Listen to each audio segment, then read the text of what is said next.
Bill, what is going on with Chinese stocks and Trump? Muddy Waters, famous short seller, getting real loud. Okay, take it away, Bill.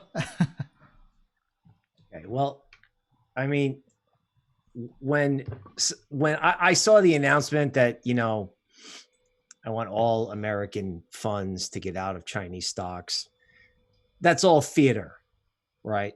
It's theater. It's not, it sort of influences price action, but I mean, I can recall past American presidents, like if a Chinese communist government released a virus made in a lab that, killed more people than the Vietnam War, I could see certain other American presidents doing a lot more than saying, we're not going to invest in you anymore.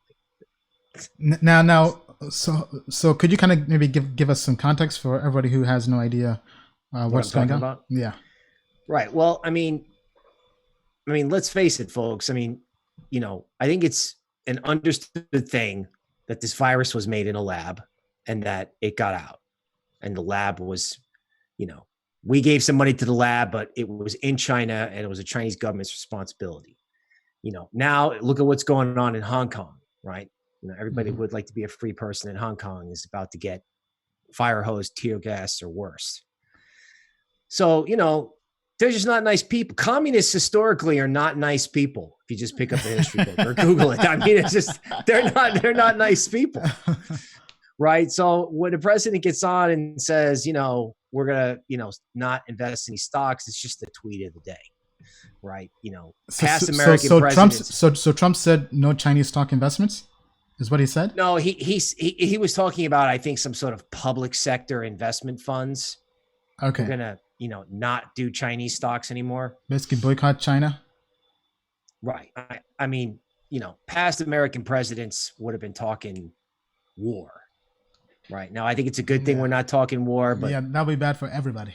that'd be bad for everybody. But yeah, I mean, because China has 1 billion people, 3 times the force, in a way. Right. They have a lot, and but anti-Chinese sentiment is very high, from what I understand, and that can cost them from a business point of view. And I think they're actually about to make a really big mistake by smashing dissent in Hong Kong.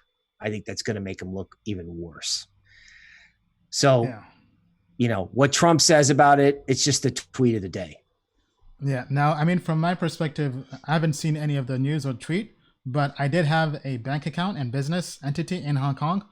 And this was even before the whole pandemic. This was when the Hong Kong protests were happening. And I was like, why am I in Hong Kong? I mean, so then you add on the pandemic. So I ended up just shutting up shop. I'm like, I'll just open up a different entity elsewhere because I wanted to kind of have a hedge outside of America. So we had 2 entities, one in Hong Kong, one in Cayman Islands. And it didn't really make much sense because the world was changing before our eyes.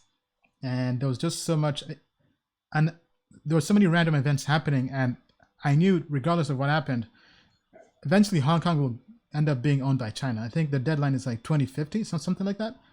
Basically, when Hong Kong, because the treaty they had with the British is that I think that Hong Kong would be an independent country for, I believe, 99 years, something like that. So, I mean, it's definitely interesting times. Definitely not here to speculate. I know Bill mentioned the corona coming from a lab, and somebody, I think a month ago, kind of didn't like that. So we're not here to speculate on anything per se, but I mean, it definitely came from somewhere. And we'll just end right there with the whole pandemic. All right.